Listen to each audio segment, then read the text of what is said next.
Hello everyone, myself Sautam Rakhar from ITP science apex. और आज हम लोग करने जा रहे हैं art education of ITP first semester. So basically art education में अपने को आर्ट के बारे में ही पढ़ना है। Now before just coming into this chapter, let me first ask you a question. Just imagine कि ये सूरज इतना चमकता हुआ है, अगर उसकी सुंदरता आप कैसे पहचानोगे? या फिर जब जस्ट इमेजिन ये करो कि अगर कोई भी एक आर्ट फॉर्म है, उसको कोई देखने वाली ना हो, तो क्या उसको एक आर्ट मानेंगे? क्या वो एस्थेटिक फॉर्म बन पाएगा? Suppose Virat Kohli cover drive मार रहा है, so can you just imagine कि अगर हम सब देखने वाले नहीं होंगे तो उस कवर ड्राइव का होगा क्या? It make any sense? No.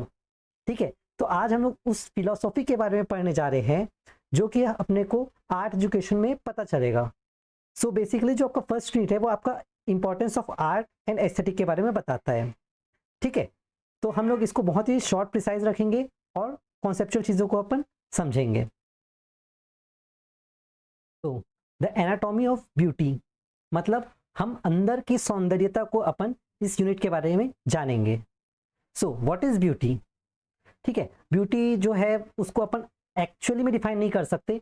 N objective truth in the world और active feeling in our mind. ठीक है, उसके पहले अपन एस्थेटिक के बारे में समझते हैं। So what is aesthetic? Aesthetic is the branch of philosophy that studies the beauty, taste and art. At its heart lie a fundamental debate. ठीक है, तो एस्थेटिक एक ऐसा ब्रांच है फिलोसॉफी का जिसमें अपन उसके ब्यूटीनेस, टेस्ट और आर्ट के बारे में अपन समझते हैं। सो बेसिकली अपन ब्यूटीनेस को दो चीज़ों से देख सकते हैं, या तो वो सब्जेक्टिव व्यू हो सकता है या फिर वो ऑब्जेक्टिव व्यू हो सकता है। सब्जेक्टिव व्यू मतलब जो हम लोग अपने नज़रिए से देखते हैं, ऑब्जेक्टिव मतलब जो नेचुरली प्रेजेंट होता है। ठीक है, तो ऑब्जेक्टिव व्यू आपका क्या हो जाएगा? जो आपका नेचुरली प्रेजेंट होगा।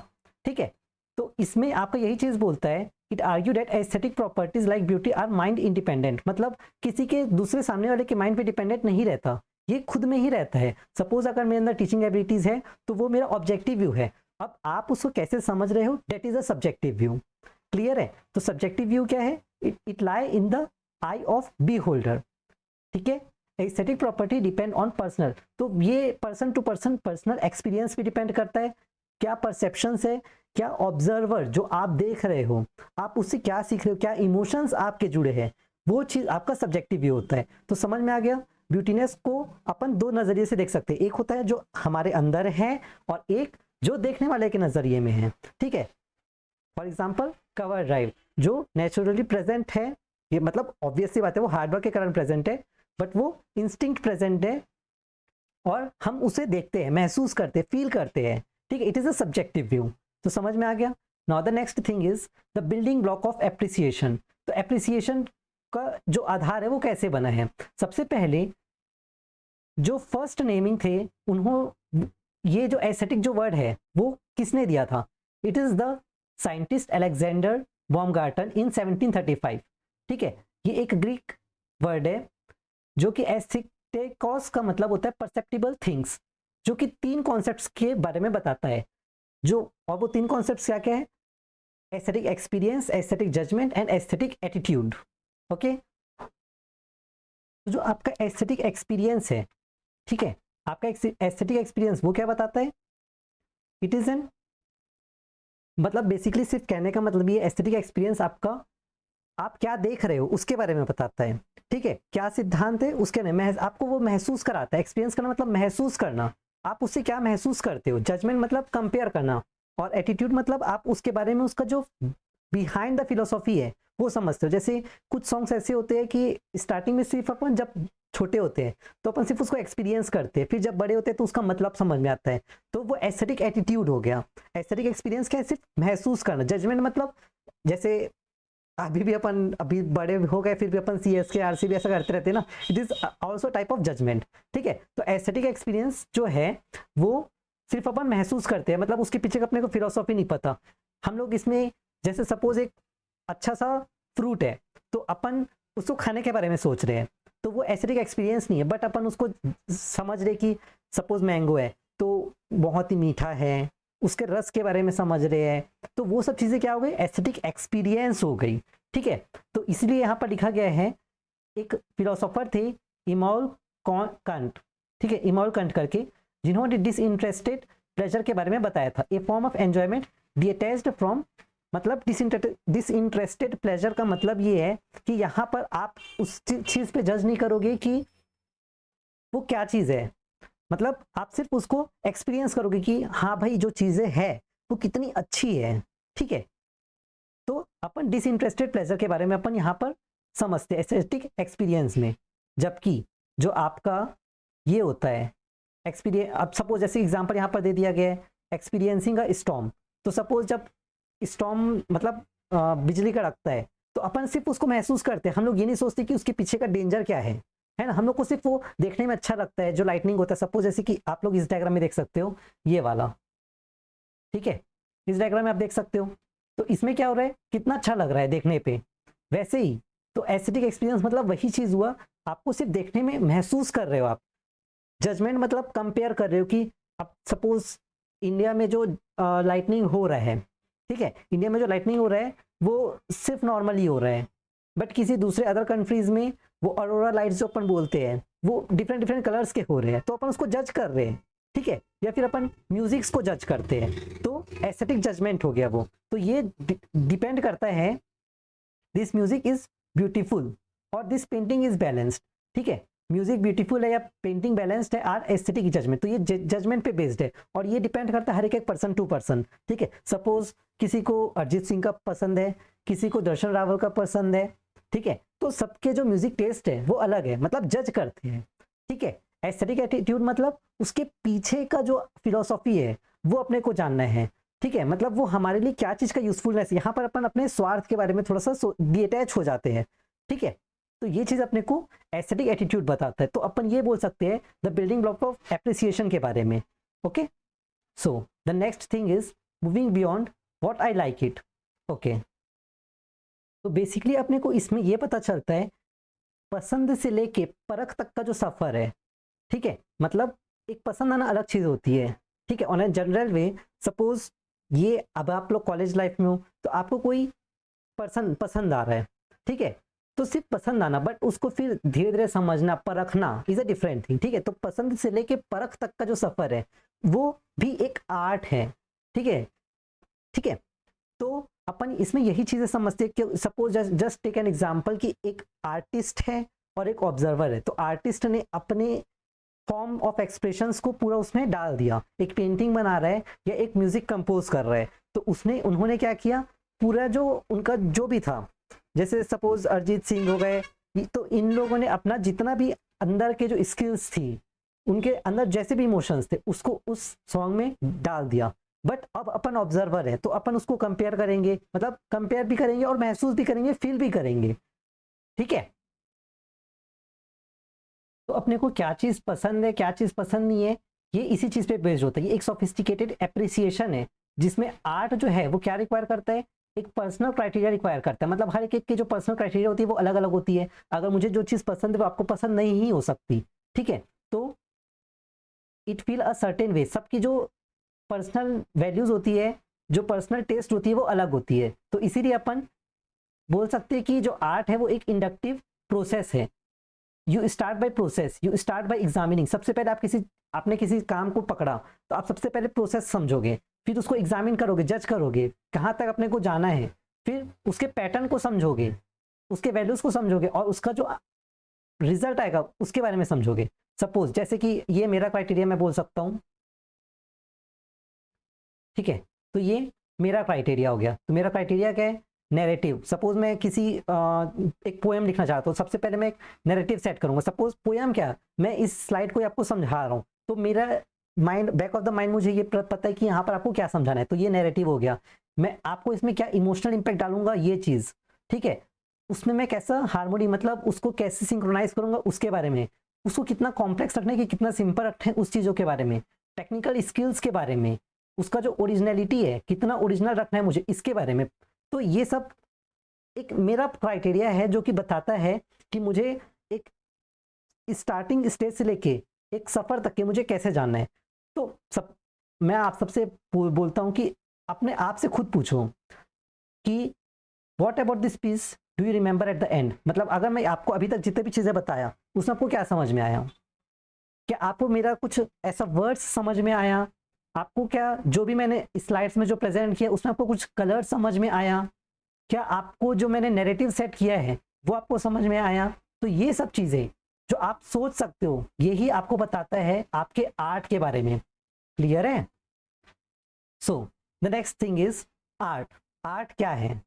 तो आर्ट का देखोगे ना तो उसका कोई एक पर्टिकुलर डेफिनेशन नहीं होता, ठीक है। तो इसके बारे में आज भी एक सेंट्रल डिबेट है कि आर्ट का डेफिनेशन अपन कैसे देंगे। It is a central debate in the philosophy of art, how to define it. तो कैसे डिफाइन करना है, आज तक इसका कोई भी सिंगल आंसर नहीं आया है। तो सबसे पहले अपन आर्ट को एप्रिसिएशन रिप्रेजेंटेशन के बाद टर्म्स में अपन डिफाइन कर सकते हैं, मतलब मिमिक्स। तो इट इज अ क्लासिकल, ये एक बहुत ही पुराना व्यू है जिसको प्लेटो ने प्रपोज किया था, डेट आर्ट इमिटेट रियलिटी।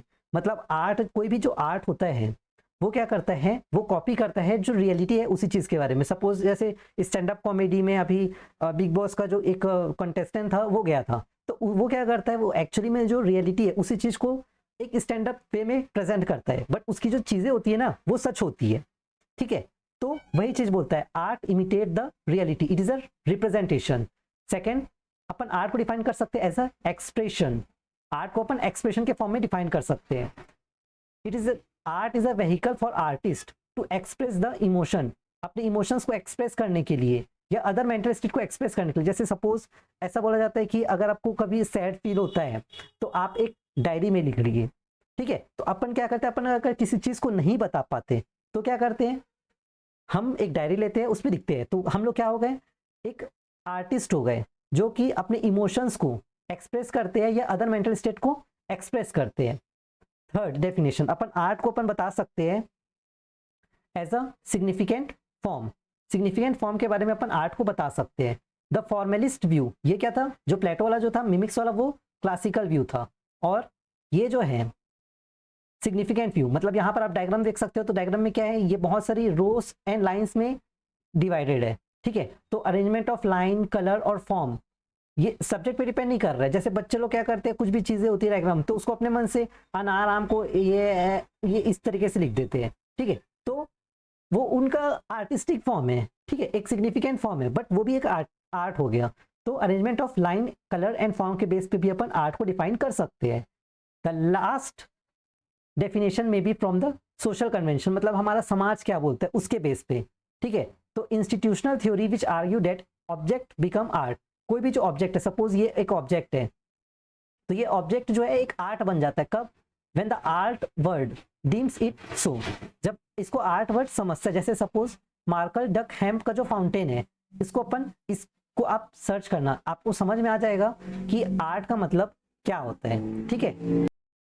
तो जो ये वाला जो स्लाइड था वो काफी इंपॉर्टेंट था। तो आर्ट के बारे में आप क्या बोल सकते हो, आर्ट को कोई पर्टिकुलर डेफिनेशन नहीं है, इसको अपन एज अ रिप्रेजेंटेशन या मिमिक्स के बारे टर्म्स में बता सकते हैं जो कि प्लेटो ने बताया था। दूसरा, एज एन एक्सप्रेशन, हम लोग किसी चीज को एक्सप्रेस कैसे करते हैं उसके फॉर्म में। तीसरा, एज अ सिग्निफिकेंट फॉर्म, मतलब अरेंजमेंट ऑफ कलर, लाइन, ये सब चीजों के बारे में। फिर लास्ट अपना एज अ सोशल कन्वेंशन, मतलब हमारा समाज एक ऑब्जेक्ट को किस तरीके से लेता है उसके बारे में है। क्लियर है? So now the next thing is decoding the art work, form and content. तो ये भी काफी इंपॉर्टेंट होता है। जैसे सपोज बोलते हैं कंटेंट क्रिएटर, ठीक है। तो कंटेंट क्रिएटर जो है वो क्या करता है, वो सिर्फ उसी चीज को लेगा। जैसे मैं राहुल गांधी का वो कुछ वो नहीं कर रहा हूँ, अपोज नहीं कर रहा हूँ, बट उन्होंने एक चीजें थी, मतलब एक ऐसा शब्द बोला था कि यहाँ से आलू निकलेगा वहां से सोना निकलेगा, बट वो जो वर्ड है वो श्री नरेंद्र मोदी जी के थे, ठीक है। तो एक्चुअली में जो कंटेंट क्रिएटर है उन्होंने उसको इतना हाईलाइट कर दिया। तो कंटेंट दिखाना क्या चाह रहा है कंटेंट क्रिएटर, वो होता है कंटेंट, और फॉर्म मतलब जो एक्चुअल में जो चीज एग्जिस्ट करती है उसके बारे में बताता है आपको फॉर्म, ठीक है। तो कंटेंट क्या है, जो कला को दिखाते हैं, इट इज अ कंटेंट, और फॉर्म मतलब उसको किस तरह से दिखाया जा रहा है, इट इज अ फॉर्म, ठीक है। आप सपोज ऐसे कि यहाँ पर एक एग्जांपल है आपका स्पेनिश सिविल वॉर का, ठीक है, स्पेनिश सिविल वॉर का आपका एग्जांपल है। तो यहाँ पर आप देख सकते हो, ये इस डायग्राम को देखो, इसमें क्या डिपिक्ट शो कर रहे हैं, ये यहाँ पर जो सफरिंग्स जो है बॉम्ब के कारण, स्पेनिश सिविल वॉर है तो यहाँ पर बॉम्ब होंगे, तो जो बेस्क टाउन है वहां पर कैसे जो पीपल्स है वो सफर किए थे, इसके बारे में बता रहा है। यहाँ पर इस डायग्राम में आप देख सकते हो, ठीक है, ये सिंबल ऑफ ब्रिचुअलिटी और डार्कनेस के बारे में बता रहा है। आप देख सकते हो यहाँ पर थोड़ा सा अलग टाइप का बना के, मतलब कुछ हाथ टाइप का दिख रहा है, ठीक है, तो it is a symbol of spirituality. फिर यहाँ पर ये डायग्राम भी आपका ब्रिचुअलिटी वाला ही है। अगेन यहाँ पर आपको क्या बता रहा है, कोई इंसान मरा हुआ है उस तरीके से दिख रहा है, ठीक है, उसका हाथ इस तरफ है, तो ये क्या बता रहा है, सफरिंग ऑफ पीपल। तो एक्चुअल में ये सब आपको क्या बता रहा है, कंटेंट, जो एक्चुअल जो चीजें हैं, मतलब कंटेंट मतलब किस तरीके से आपको शो किया जा रहा है, किस रंग से आपको शो किया जा रहा है, किस वे में आपको शो किया जाता है। तो कंटेंट क्या होता है, व्हाट इज प्रेजेंटेड, आपको वही चीज मैं बता रहा था, कंटेंट मतलब क्या चीज आपको प्रेजेंट किया जा रहा है, ठीक है। तो वो स्टोरी हो सकता है, कोई आइडिया हो सकता है, या फिर कॉन्सेप्चुअल मैसेजेस हो सकते हैं। जबकि फॉर्म क्या होता है, फॉर्म जो होता है how the content is presented, ये क्या था, व्हाट इज प्रेजेंटेड, क्या प्रेजेंट किया जा रहा है, ठीक है, क्या प्रेजेंट किया जा रहा है इज अ कंटेंट, और क्या चीज आपका कैसे प्रेजेंट किया जा रहा है, ठीक है। कंटेंट मतलब आर्ट, क्या चीज का आप शो कर रहे हो, फॉर्म मतलब कैसे शो कर रहे हो, क्लियर है, कैसे आप किसी चीज को शो कर रहे हो। अब अपन ऑयल ऑन कॉन्वेक्स यूज कर, कैनवास यूज कर सकते हैं, जो अपन पेस्टल कलर यूज करते थे, ऑयल कलर यूज करते थे, वो सब क्या है, कैसे, मतलब आपको डायग्राम दे दिया जाता था तो आप उसको कैसे प्रेजेंट करते हो। आपके पास बहुत सारे ऑप्शन है, पेंसिल कलर शेड कर यूज कर सकते हो, ऑयल कलर यूज कर सकते हो, पेस्टल कलर यूज कर सकते हो, ठीक है। तो आपके डिफरेंट डिफरेंट फॉर्म्स हो सकते हैं, आप उसको कैसे प्रेजेंट करना चाहते हो। यहाँ पर आपको ब्लैक एंड व्हाइट में दिख रहा है, तो ये क्या है, मोनोक्रोमेटिक पैलेट है, ठीक है, ब्लैक व्हाइट और ग्रे का। ये बताता है स्टार्कनेस ऑफ अ न्यूज़पेपर रिपोर्ट, जो न्यूज़पेपर है उसमें उसके रिपोर्ट के बारे में ये चीज बता रहा है। फिर इसको किस फॉर्म में डिजाइन किया गया है, क्यूबिक की टेक्निक में, क्यूबिस्ट टेक्निक। तो ये सब जो एक्चुअल में जो पेंटिस्ट है, आर्टिस्ट है, वो समझ पाएंगे कि ये जो क्यूबिस्ट टेक्निक होता है वो क्या चीज होता है, ठीक है। अपने को सिर्फ इतना ही जानना है कि इस पिक्चर में ये जो चीज बता रहा है वो फॉर्म और कंटेंट क्या है और कैसे होता है। तो power of artwork often lie in the dynamic relationship between this two element. तो ये काफी इंपॉर्टेंट है कि आर्टवर्क जो है वो इन दोनों रिलेशनशिप, कौन सा, फॉर्म और कंटेंट का जो रिलेशन है उन दोनों पे डिपेंड करता है, क्लियर है। Move to the next slide. Okay, so who owes the meaning. Basically अपने को यहाँ पर ये पढ़ना है कि आर्ट वर्क जो है वो कौन डिफाइन करेगा, क्या जो आर्टिस्ट है वो खुद, या फिर जो ऑडियंस है, या जो जिस आर्ट को मैं बना रहा हूँ वो चीज़ें, ठीक है। सपोज जैसे कि एक डिबेट कर रहे हैं, या एक डिबेट नहीं कर रहे हैं अपन, एक क्लास में बोलते हैं ना, मतलब किसी को कुछ राजा बना देते, इस तरीके से अपन वो कर रहे हैं, ठीक है। तो उसमें अब ग्रुप्स में अलग अलग डिवाइडेड है। अब एक ग्रुप ने कुछ चीज़ें परफॉर्म की, तो भाई वहाँ का जो लीडर होगा उस ग्रुप का, वो डिसाइड करेगा ना कि उसको किस तरीके से प्रेजेंट करना है, उसका मोटिव क्या है, ये चीज़ों के बारे में, ठीक है। तो एक तो या तो वो, अब यहाँ पर कोई सही नहीं है कोई गलत नहीं है, आर्टिस्ट जो है वो अपने तरीके से डिफाइन करता है। जो आर्टिस्ट जो डिफाइन करता है वो जो है वो उसको अपन बोलते हैं intentionalism. The view hold the artwork's meaning, जो आर्टिस्ट का जो मीनिंग है वो डिटरमाइन करता है, उनका जो आइडिया है, मोटिव है या फीलिंग है, एम्ड टू एक्सप्रेस। अब सपोज जैसे कि यहाँ पर एक डायग्राम बनाया गया है, ठीक है, तो ये आर्टिस्ट ने बना दिया intentionalism, but the death of author, इसका मतलब ये है, अब सपोज जैसे जैसे ही एक बार आर्टिस्ट ने, सपोज एक पिक्चर बना रहे हैं, तो एक पिक्चर जब बना रहे हैं, जैसे अभी सपोज धुरंधर बना, ठीक है, तो उसमें क्या हुआ, अब उन्होंने जो एक्टर्स जो थे उन्होंने परफॉर्म कर दिया, दैट इज आर्टिस्ट। अब हम लोग ऑडियंस हो गए, ऑडियंस मतलब अब उसके में कोई चेंजेस करने तो अपन नहीं कर सकते ना भाई। अब that is the only thing audience do, audience जो है वो, उसके बाद आर्टिस्ट का जो आर्टवर्क है वो खत्म हो जाता है।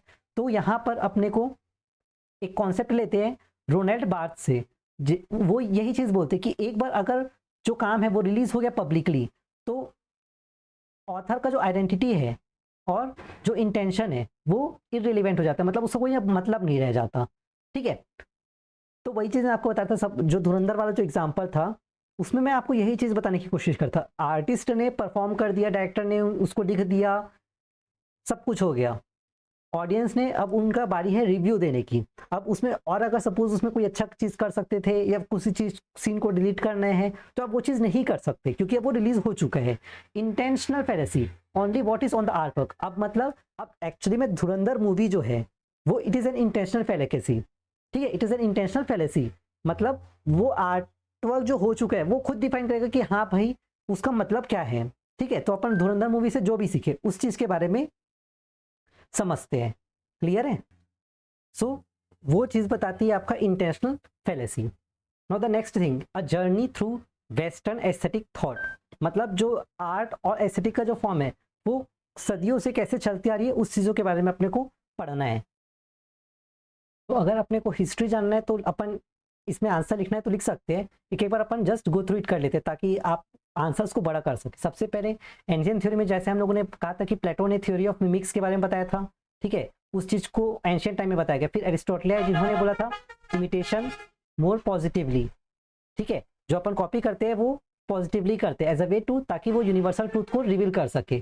फिर मेडिवल पीरियड में दो साइंटिस्ट आए, ऑगस्टीन और एक्विनस। तो ऑगस्टीन और एक्विनस जो है वो एक ग्रीक फिलोसोफर थे विथ क्रिश्चियन थियोलॉजी। उन्होंने एक क्रिश्चियन थियोलॉजी पे बेस्ड आर्ट को डिफाइन किया था, ठीक है। Beauty was seen as an objective quality. Beauty को अपन एक ऑब्जेक्टिव क्वालिटी की तरह देखते हैं। हम लोगों ने स्टार्टिंग में पता सब्जेक्टिव और ऑब्जेक्टिव क्वालिटी क्या होती है। ऑब्जेक्टिव क्वालिटी मतलब जो नेचुरली है, ठीक है, ओरिजिनेटिंग फ्रॉम गॉड। तो वही चीज जो गॉड ने हमें क्या दिया है उसके बेस्ड पे मेडिवियल फिलोसोफर्स ने आर्ट को डिफाइन किया था।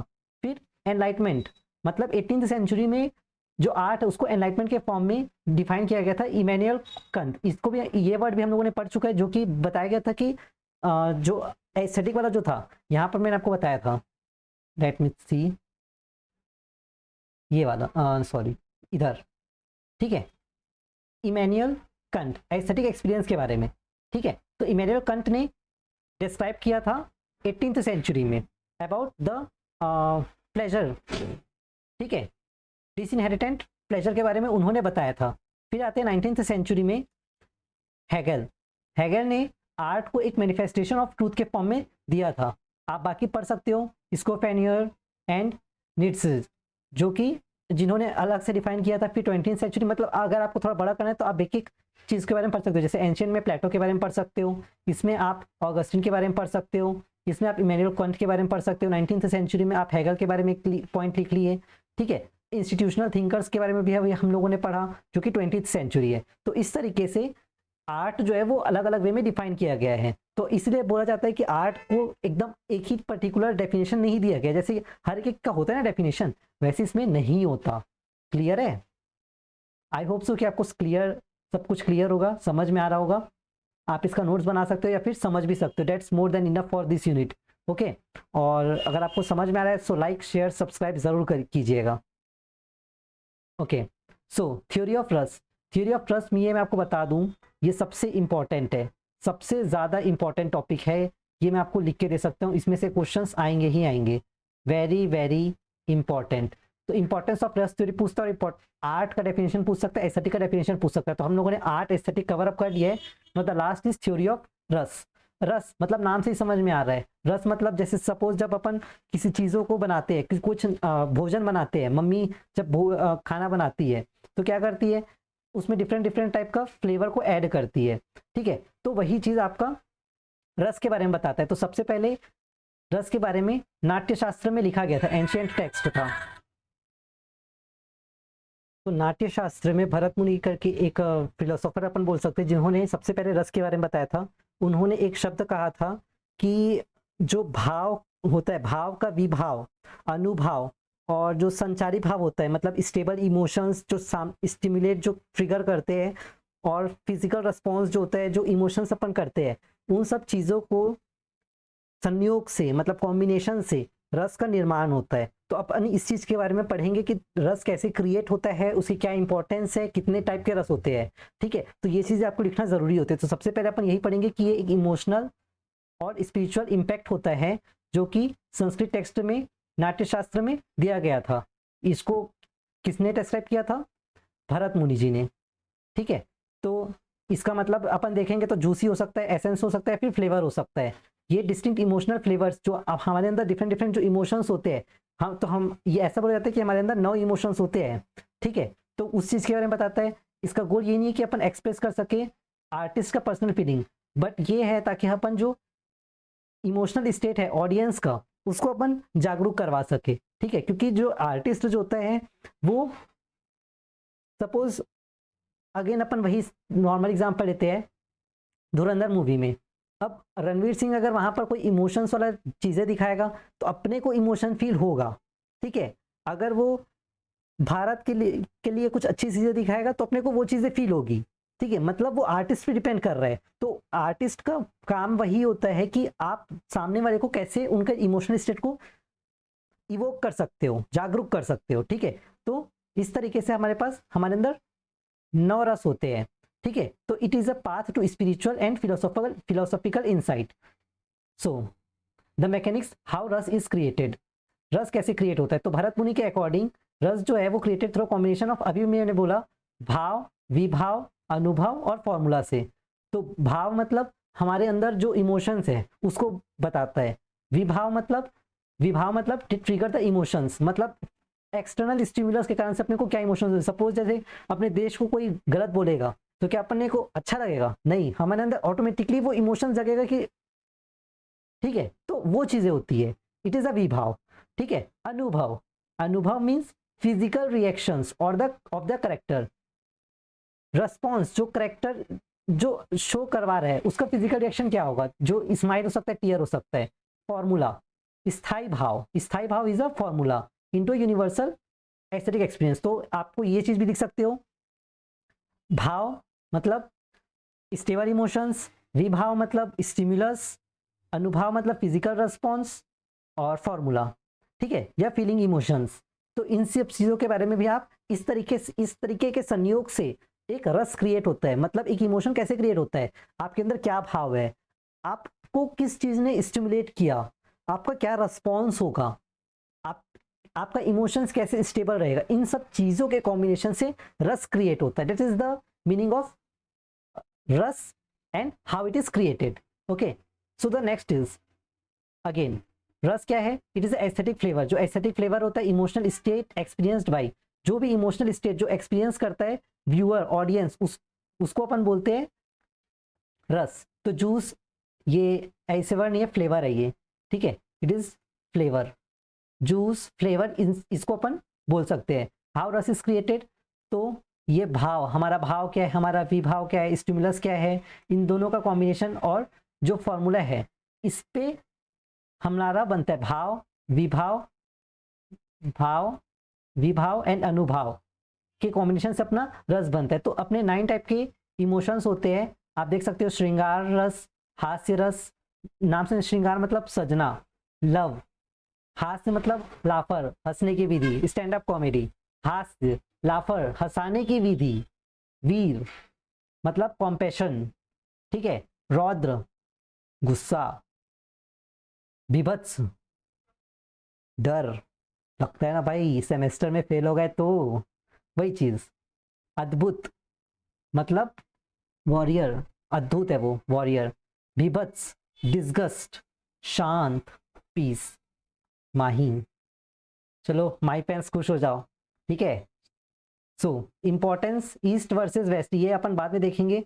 ईस्ट वर्सेस वेस्ट, ईस्ट मतलब व्हाट इज ब्यूटी, ऑब्जेक्टिव और सब्जेक्टिव बेस्ड, ठीक है। तो इंपॉर्टेंस अपन बाद में देखते हैं। अगेन अपन स्टार्ट करते एक एक करके रस के बारे में जानना। तो सबसे पहले आता है आपका श्रृंगार रस।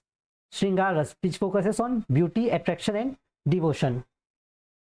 तो श्रृंगार रस जो है वो एक लव के बारे में बताता है, ठीक है। जैसे राधा कृष्ण जी का जो रास लीला था वो एक्चुअली में कैसे शो किया गया, वो श्रृंगार रस हो गया। मतलब it is an, it shows the love. हास्य मतलब कॉमिक या लॉफर, हंसने की विधि, ठीक है। जैसे सपोज कोई भी कपिल शर्मा शो हो गया तो आप यहाँ पर कपिल शर्मा शो के बारे में लिख सकते हो, ठीक है। फिर करुणा मतलब कॉम्पैशन, ग्रीफ, आपके अंदर क्या कॉम्पैशन है, क्या करुणा है, मतलब इमोशंस के बारे में बताता है।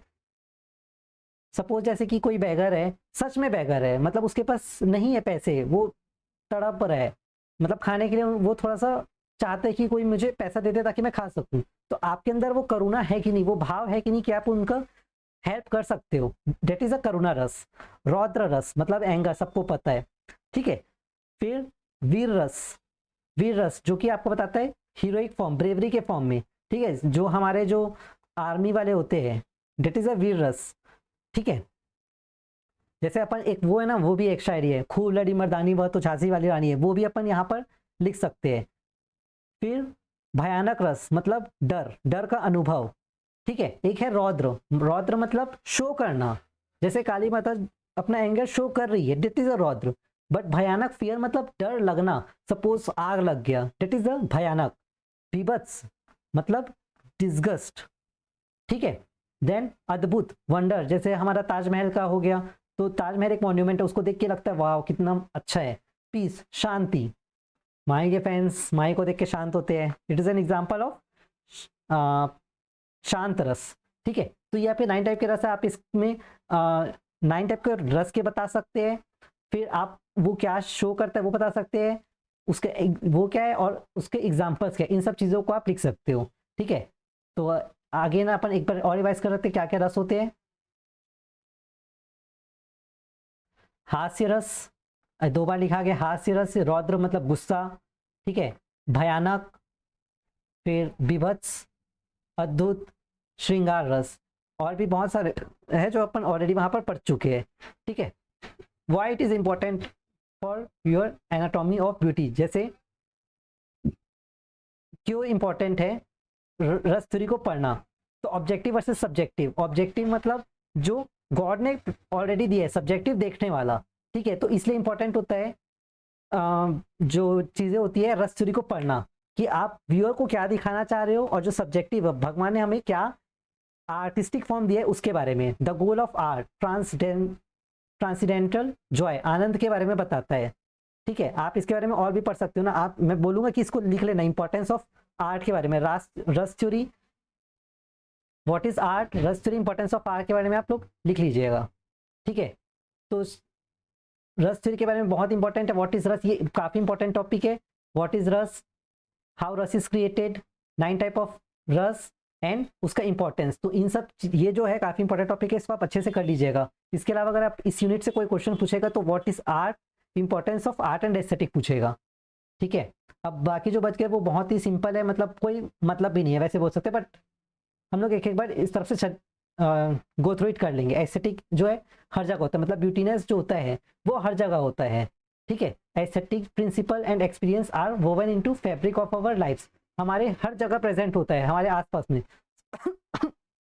सपोज जैसे कि ये मेरा फ़ोन हो गया, तो फ़ोन में जो हमारा अंदर के जो ऐप्स होते हैं किस तरीके से अपन उसको डेकोरेट करते हैं, इट इज़ अ एस्थेटिक, तो वो हर जगह है एस्थेटिक फॉर्म, ठीक है। एनवायरमेंटल एस्थेटिक के बारे में बताता है। फिर एप्रिसिएशन ऑफ एनवायरमेंटल एस्थेटिक मतलब एप्रिसिएशन ऑफ अपन नेचर के बारे में क्या क्या देखते हैं, जैसे सपोज अपन उत्तराखंड चले गए तो वहां पर पहाड़ी इलाका दिखता है, मनाली गए पहाड़ी इलाका दिखता है, वो एनवायरमेंटल एस्थेटिक है, उसको देखने से लगता है wow what a beautiful nature it is, ठीक है। फिर हम जो बैठते हैं तो अगर एकदम सॉफ्ट वाला होगा तो अपने को अच्छा फील होगा, कंफर्टेबल फील होगा, हार्ड वाला होगा तो थोड़ा सा चुभेगा, तो वो भी हमारा जो लिविंग लाइफ है उसमें भी डिपेंड करता है। रिलीजियस एस्थेटिक, मंदिर को कैसे बनाया गया है, ठीक है, तो ये सब भी एस्थेटिक है, मतलब एस्थेटिक हर जगह होता है। अब लास्ट है art is in the age of AI, ठीक है। तो ये सब चीज़ें इतनी इंपॉर्टेंट नहीं है, बट बस ये यही चीज़ बता रहा है कि हम लोग आज एआई की दुनिया में जी रहे हैं, तो आर्टिस्ट जो है वो क्या कर रहे हैं, मतलब देखा जाए तो ऐसा बोला जाता है कि आर्टिस्ट का जो काम है वो पूरा एआई ले जा रहा है, जैसे सॉन्ग बनाना भी आज एआई कर रहे हैं, तो और पेंटिंग वगैरह भी एआई बना रहे हैं। अभी बहुत सारे गिबली इमेज वाला आया था, वो सब भाई वो एक आर्टिस्टिक फॉर्म था, बट फिर भी डिफरेंस क्रिएट होता है एक नॉर्मल आर्टिस्ट में और एआई की इमेजेस में, ठीक है। तो वही चीज़ आपको बताया गया आर्टिस्ट क्या चीज़ है। 1 मिनट यार,